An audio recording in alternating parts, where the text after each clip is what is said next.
Hi అండి, నేను మీ రాఘవరావుని. రే పేరు నాని, హరిహర వీరమల్లు నువ్వు చెప్తే ఫ్లాప్ అయిపోతావు, నువ్వంటే ఫ్లాప్ అయిపోతుందా? మీ జగన్మోహన్ ఇలా కూశాడు, వై నాట్ 75 175 అన్నాడు. ఏమయ్యాడు? నువ్వు రోజా చాలామంది కూశారు పవన్ కళ్యాణ్ని గెలిచి చూడమని. ముద్దగడ పద్మనాభం ఒకలేంటి వంగాగే మీ జంబలక్కడి శ్యామల చాలామంది కూశారు గెలిచి చూడమని.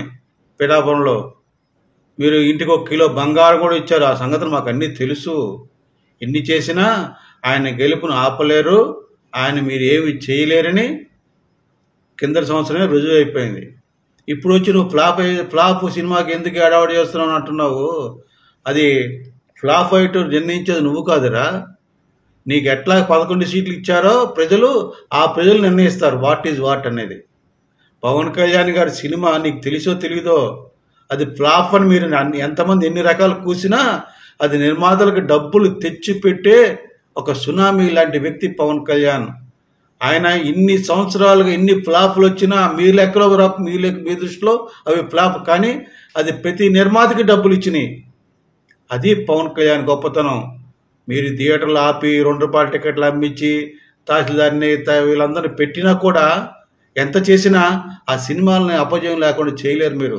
ఆయనకి టీవీ రైట్స్ వస్తాయి సినిమా నిర్మాతలకి, అలాగే ఇప్పుడు ఓటీటీ రైట్స్.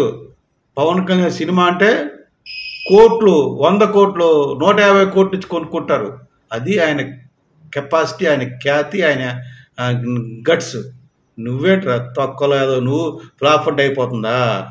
ఖబర్దార్, నీ నాలుకని పవనిజం ముక్కలు ముక్కలుగా చీలుస్తుంది, గుర్తుపెట్టుకో.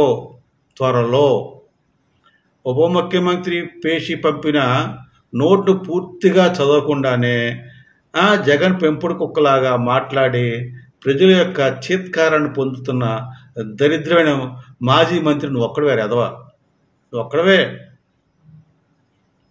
ఇప్పుడు పవన్ కళ్యాణ్ గారు వాళ్ళ సినీ కార్మికులతో పాటు సినిమా ఓనర్స్ కూడా న్యాయం చేయాలని చూస్తున్నాడు. లీజు ద్వారా లబ్ధి పొందుతున్న 45 వ్యక్తులు కాదు, ప్రతి సినిమా ఓనర్కి లబ్ధి చేకూరాలి.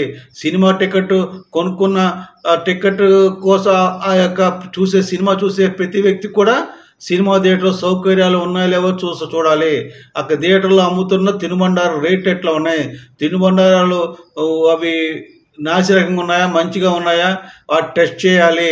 మంచినీరు సౌకర్యం ఉందో లేదో చూడాలి. ఇవన్నీ మీరు చూడలేదు. మీరు కేవలం పవన్ కళ్యాణ్ సినిమాని 2 రూపాయలకి, 5 రూపాయలకి, 10 రూపాయలకి, 20 రూపాయలకి అమ్మాలనే చూశారు. కానీ ప్రజలకు సినిమా తక్కువ రేటుకి సినిమా చూపిస్తున్నామని తెగ ఈహే నవ్వుకున్నారు నువ్వు మీ జగన్ రెడ్డి. కానీ ప్రజలు అదే సినిమా టికెట్ 2 రూపాయలు కొనుక్కున్న 5 రూపాయలు అక్కడ థియేటర్లోకి వెళ్తే, యూనివర్స్కి వెళ్తే కంపు కొడుతుంది, ఏదో తిందా వెళ్తే పాచిపోతున్నాయి, మంచినీళ్ళు తాగుదా మంచినీళ్ళు లేవు. అటువంటి నీచ పద్ధతులు ఉన్న మిమ్మల్ని అటువంటి ఏం పట్టించుకోకుండా కేవలం పవన్ కళ్యాణ్ సినిమా తక్కువ డబ్బులకే అమ్మాలి అంతే. పవన్ కళ్యాణ్ సినిమా ఒక్కటే ప్రజలకి చూస్తారు, మిగతా సినిమాలు అక్కల ప్రజలకి పవన్ కళ్యాణ్ సినిమా ఒక్కటే చూడకూడదు. అది నీ యొక్క దౌర్భాగ్యం.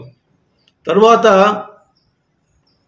కందుల దుర్గేష్ నిర్వహిస్తున్న మంత్రి శాఖే కదా, నువ్వు కూడా మొన్నటిదాకా నిర్వహించావు, మాజీ మంత్రి అయ్యావు.